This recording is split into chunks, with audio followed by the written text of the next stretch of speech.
toxicity of grind culture and stuff. Which, yeah, there we go. Hey, what's up, everybody? My bad. That's my bad.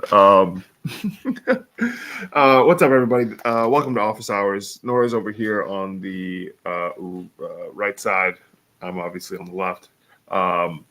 And we're covering, we do episodes every so often. I don't even know how often, but I think this is our third or fourth episode talking about mental health. Oh, really? Okay. Yeah, I have no idea how many. But in this industry that we work in, and honestly, any industry, mental health is very important. And especially with how things are outside and stuff like that, I think it's even more important that we take the time to at least talk about focusing on our mental health. So today we're talking about the toxicity of grind culture. Nora, how you doing? I'm good. I just had some really delicious tacos. Nice. Shout out to the taco truck by my house. Yeah, I'm excited about. I'm excited about today's conversation because I think there's so much false mythology around like what it means to be an artist, what it means to be successful, what it means to be an entrepreneur, and we think we're like acting outside of the box, but we're putting all this like unnecessary pressure on ourselves, and it's not good for your mental health. It's not good for your physical health. It's also not good for like from a business perspective, like it's not good. So I'm excited to get into it. But how are you doing? Doing good, doing good. Before we get into it, make sure that you're hitting the like button and leaving a comment. I feel like, especially again with topics like this, it's important to get the discussion going and stuff like that. So I think that it's important that we're all talking together as we kind of go through stuff like this. So, Do you have something specific you want to hear from folks about?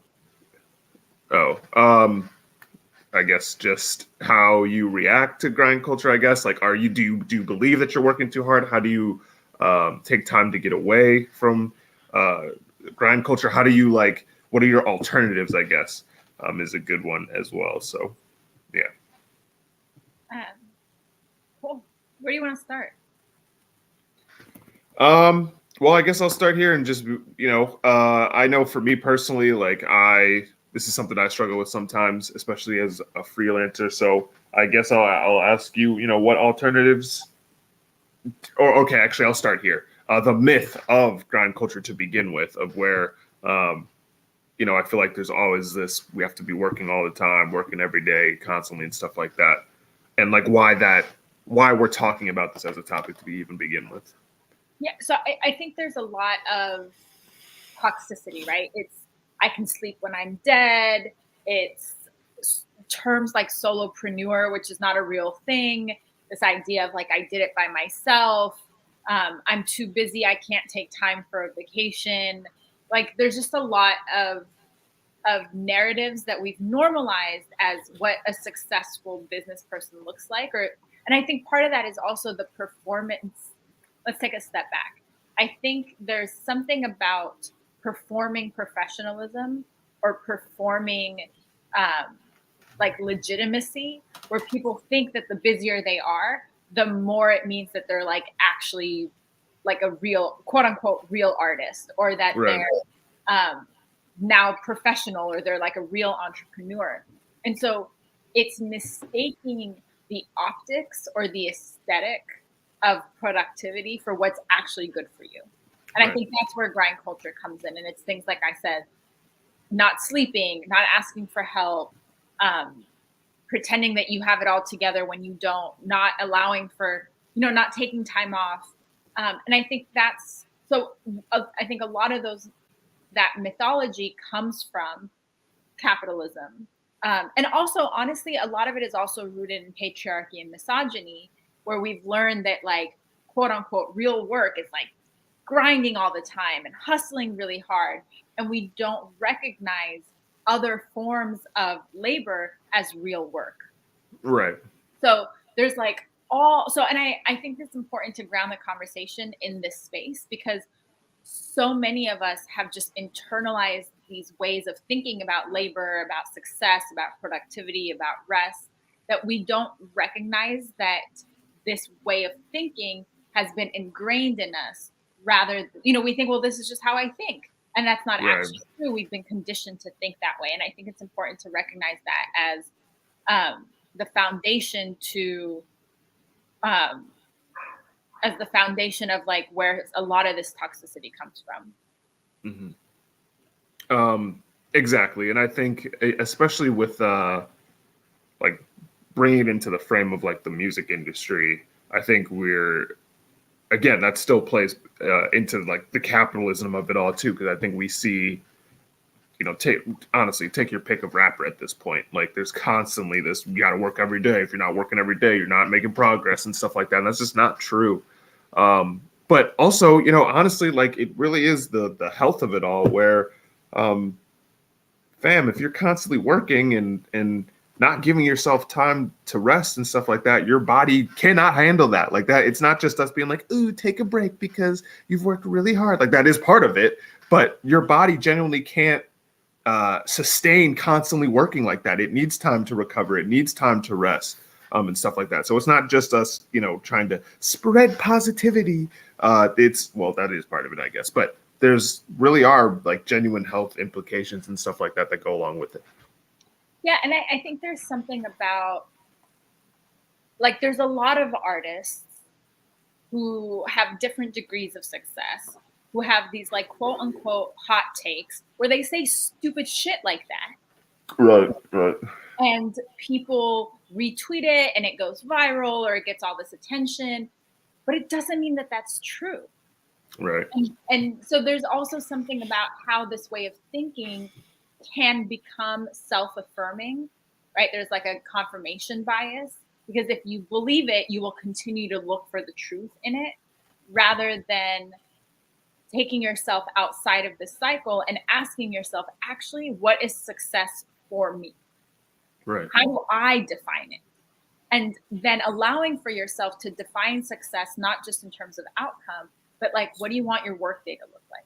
How do you want to spend your time? How do you want your relationships with other people to feel? And all of that is also just important for your success, is important for like your career being what you want to be, but also sets you up for this long-term sustainability in an industry where people often burn out really quickly because of these things that we're talking about. Right. And let me actually back it up just a bit there where define like coming up with your definition for success is extremely important. I think and again, whether it's music or any other industry, but I think we all kind of get wrapped up in what we've seen others do, or honestly, sometimes what our parents are telling us, or, again, like all these other voices and people and stuff like that, where, it really does take slowing down and determining what does success look like for you specifically. Because the other thing about it is like all the people that are constantly, or whether it's thoughts and society, et cetera, that are putting pressure on you to be successful, whatever, that's their definition. They're and those are usually the same people that are profiting off of your success, not necessarily happy when you are successful. So determining what it is for yourself is really important, or else, you're kind of just following into someone else's plan, which I feel like it can be very easy to get wrapped up in that. But I think if you slow down and actually determine, okay, this is what I would like for myself, I think that changes the game and the conversation for yourself too. Yeah, for those of you who are live with us, shout out to Ish and Serial Sensei and Aaron.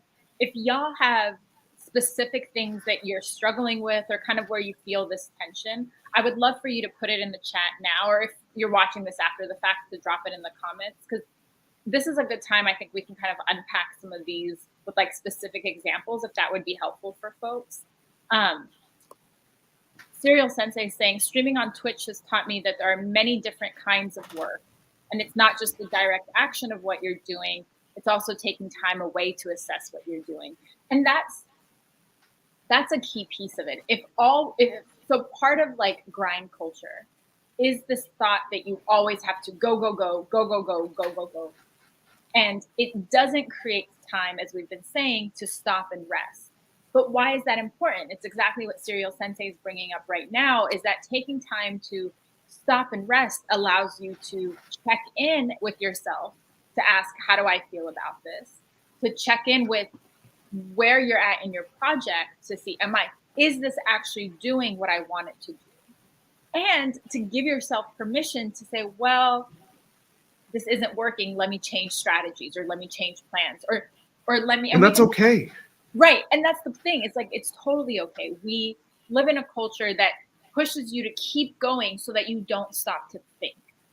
Right. That's like urgency. Let alone to change your mind, let alone to stop and address injustice, or like, this is all part of our cultural plan that wants you to be so busy that you don't see what's happening in the world around you. And so stopping to rest, one, really is a political action in this context, because when you stop and rest, you can say, okay, well, maybe I need to take a break to take care of myself, or to connect with my community, or address this wrong here, or hold this system accountable, or whatever it might be. Or for you to say, you know what, I've been on this path and this path is no longer serving me, so I'm going to do something else. And under grind culture, we frame that as quitting, and we say, exactly, we're losers, and don't give up. But actually, it takes a lot of courage to say, this thing that I've been doing isn't working, and I'm going to try something else. And so part of the problem with grind culture is it doesn't leave space for play and experimentation and trial and error and curiosity. And it's in that space that innovation happens. And it's in that space that growth and new things can happen. I'm seeing a lot in the comments about, Aaron says, definitely been dealing with burnout as an artist and art director. Grind culture is definitely a killer in creative modes. I think, y'all, that like grind culture and creativity don't go well together. Right? You can produce something under grind culture, but if we're really thinking about creativity in terms of like doing things outside of the space that's existed, I think capitalism is really harmful for creativity. Absolutely. And I think some of it is, again, I think we find ourselves comparing a lot sometimes.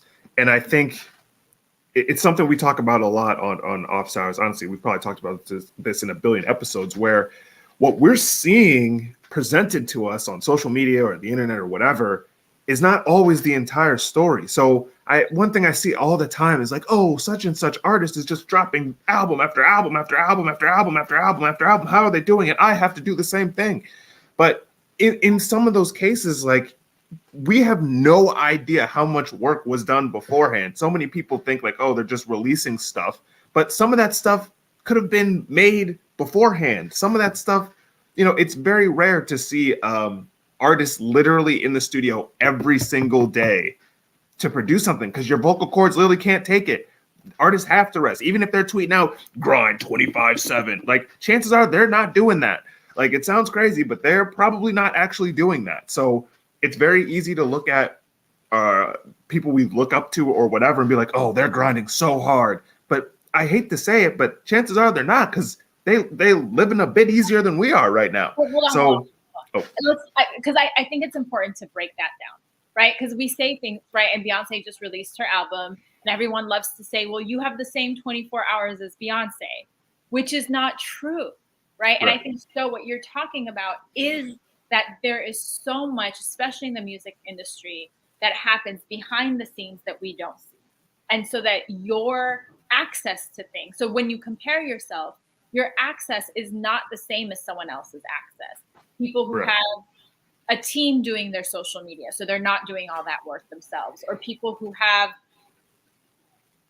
24 writers on an album writing their songs, so they're not doing all that work themselves, or people who have someone who's designing their graphics, or people who have childcare, right? Like, the difference between someone who has to take public transportation versus someone who can just drive themselves is a big difference in terms of emotional capacity and time luxury to work on a project. Someone who has student loans to pay versus someone who doesn't have student loans to pay. That's not the same. So there's all these things. I think part of music business is we think that it's just about talent. And it's not.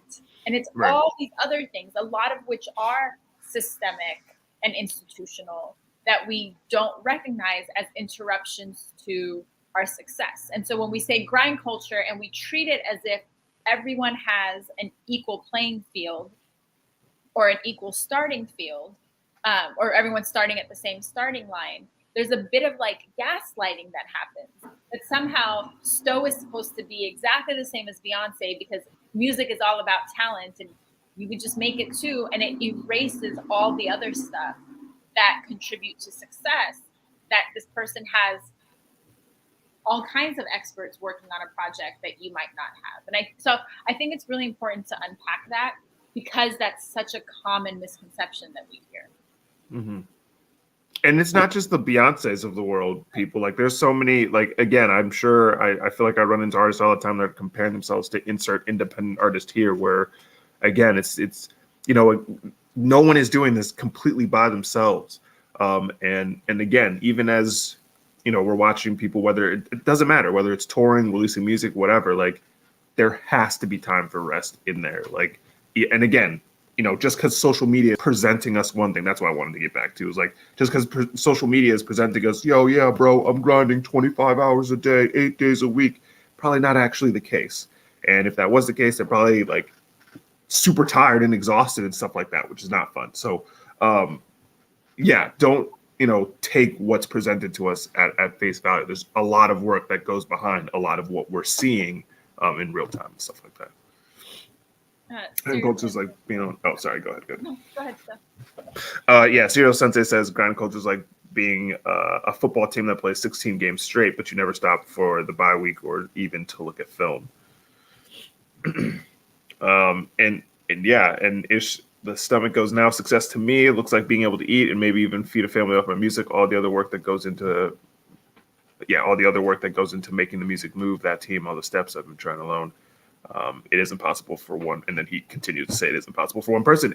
But that's everything. It's, you know, even with office hours, it's not, there are, you know, when we do other workshops and collabs and stuff, it's not just us two. Like, there's a whole network that is sharing our work, and even you all are part of this. It's not just the two of us doing office hours. So, you know, whatever it is, like, there's, you know, it takes a lot to get stuff done these days. No one can do it alone, and trying to do it alone can be just very difficult. I think part of it, when it comes to grind culture, is there's a focus on doing the work, or like there's a focus on being busy rather than on outcomes. And and you have to ask yourself, like, who benefits from this narrative of hustle, hustle, hustle, work, work, work, grind, grind, grind, sleep when you're dead. Exactly. Right? Like, and part of that exists so that we do feel overwhelmed, so that then we can be sold, right? The way marketing works, you create a problem so you can offer a solution with it. And so we create this like grind culture so that then we can offer retreats and workshops and candles and self-care solutions. But part of what that does is it individualizes a systemic problem, which is part of the reason why we're all burnt out and exhausted, is that in the US, there aren't support for art programs, and you can't access a grant so you can work on your, you know, your creative project and all this kind of stuff. And so giving yourself a chance to rest, as I said earlier, really sets you up for long-term kind of like success, but it also gives you the space to look at the root cause of some of these problems and address it there, rather than thinking the problem is with you. Yes, there it is, right there. Yeah, exactly. You, right? Like, so many artists they participate in grind culture, and then they're burnt out, and then they think, oh, well, what's wrong with me? I sleep, but I'm still tired, for example. And the problem is not with you as an individual, right? This is such a good example. Serial Sensei says, job gives you pizza on Friday to try to keep you happy, but what you really want is a raise, or what you really want is more time off, or what you really want is paid parental respect, leave, to be heard, but like respect, like all that stuff, heard in operationalized ways. Right. Right? Because companies will say, oh, we hear you, let's have a meeting and air your grievances, but then nothing changes. And so I think so often when we talk about these like mental health conversations around grind culture and things like that, we focus on the superficial. And I think it's really important to acknowledge that there has to be a deeper systemic power change, which is these things, that we just talked about. So I don't want people to leave this conversation feeling hopeless. And I think throughout the conversation, we've highlighted like some things that people can do. We've talked a lot about like asking for help. We've talked a lot about taking breaks.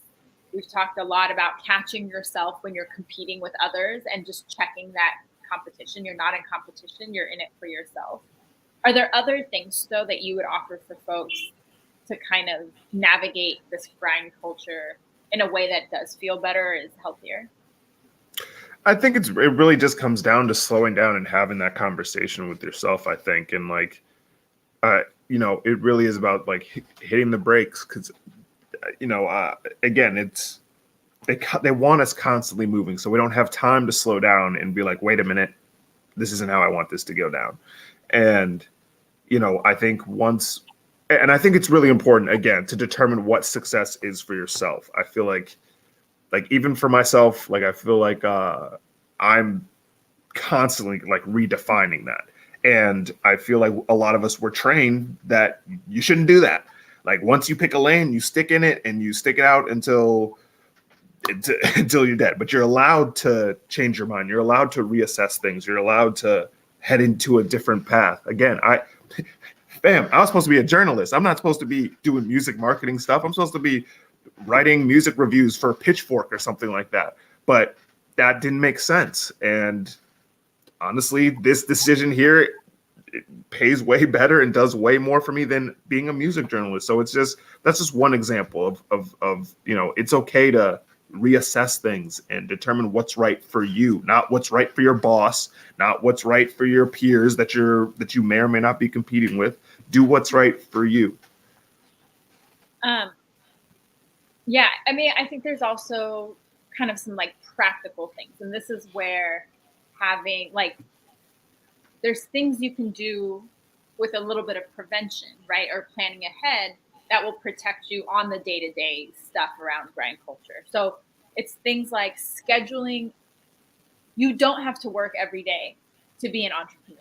You don't Right. have to be attached to your phone all the time. And so set time aside to take time off, like schedule your time off and trust that your audience will be there and your fans will be there and the clients will be there if you take a day and a half off to really fully unplug and recharge.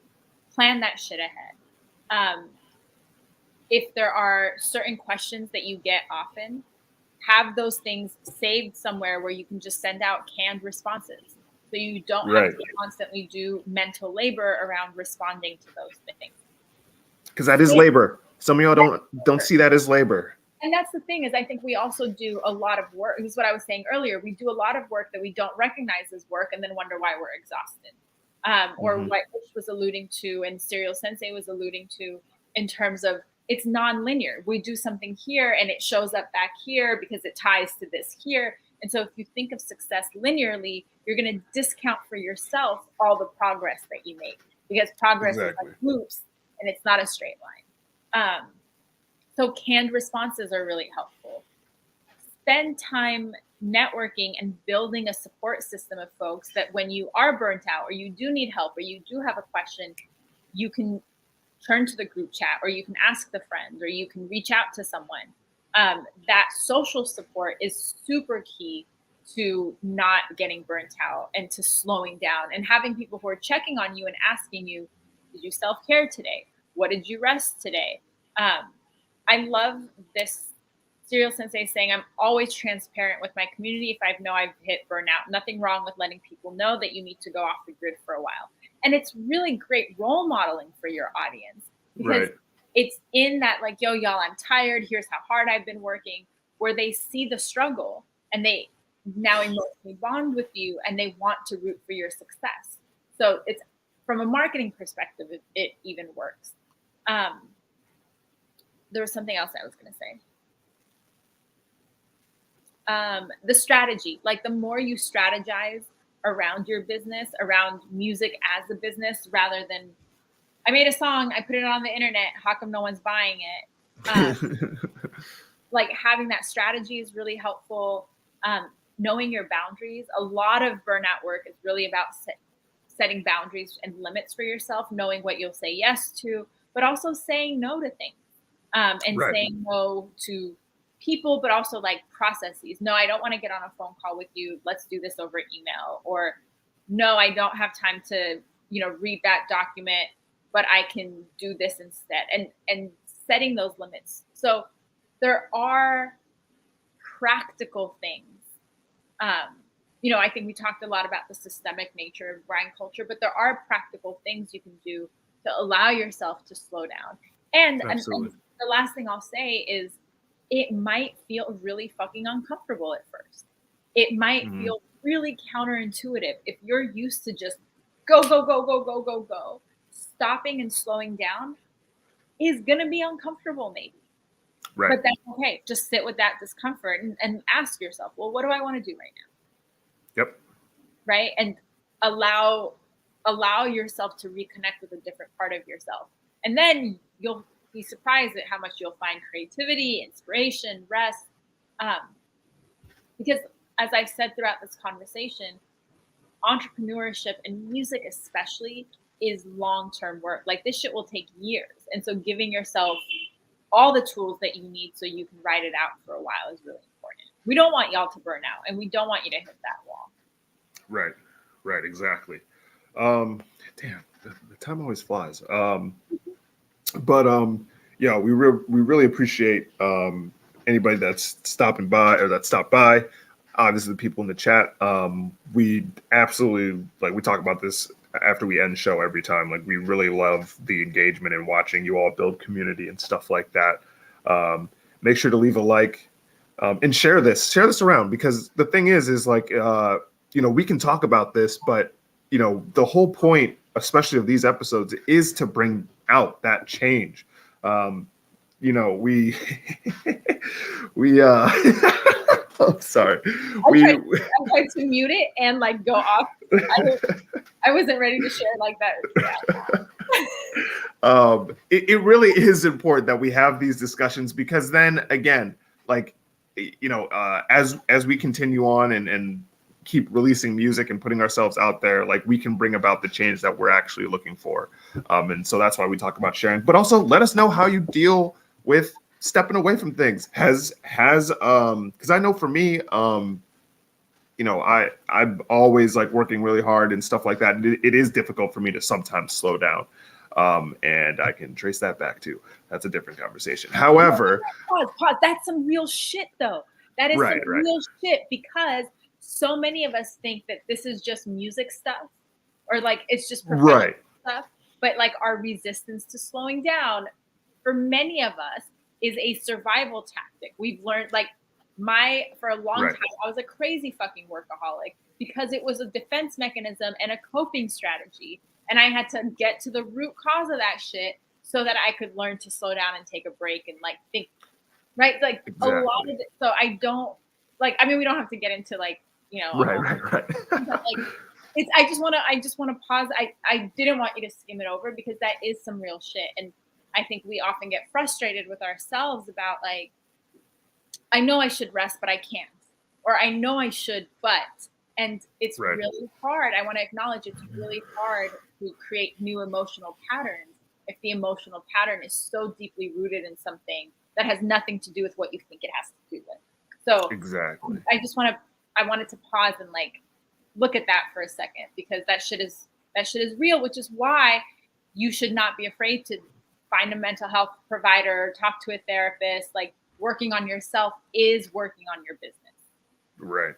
Exactly. And it's a process too. Like Nora said, when you start actually taking time to rest and stuff like that, it really can be uncomfortable and stuff like that. And it's okay to sit with, or I'll sometimes write out that discomfort or whatever. So, it's a process. But let us know the strategies that you're using. What do you do to rest? What do you do to take a step back from things and reassess everything? Maybe even tell us a time that you've pivoted, because I think, mother of God. All right, cool. We're getting spam. We're getting spam. That means we are blowing up. That's perfect. We made it. That means we've made it. Thank you. I blocked it. It's okay. Thank you. Yeah. But yeah, make sure you don't follow that account. But yeah, leave a subscribe. Make sure you subscribe. Excuse me. Share this around. Leave a like. Let us know what you're doing to get away from all this grind culture stuff. And we'll be back in a few weeks with, I have no idea what episode we're doing next. Oh, but wait, before we go, 2 announcements, which is one, Sto and I are working on a Patreon, so stay tuned for that.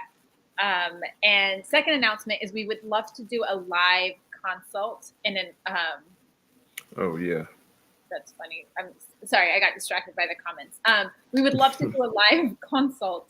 How do you say that word? Consult. Anyway, I think you got a it. live session with someone during an office hours episode. So you'll come, you'll tell us what you're working with, what you're struggling with, what you'd like to kind of change. And as we do with our one-on-one clients, we kind of workshop it here publicly. So if that's something you're curious about or would want to volunteer for, shoot me a DM or reach out to Sto, reach out to us, and let's talk about that. We're looking for volunteers. We've never done anything like that. We've done it, it's a little bit of what we do on Spaces. So anyways, wanted to put that out there in case any of y'all who are here with us today are interested in that. Okay. So I was just making sure that account, like that the comment still wasn't there, even though I blocked the account.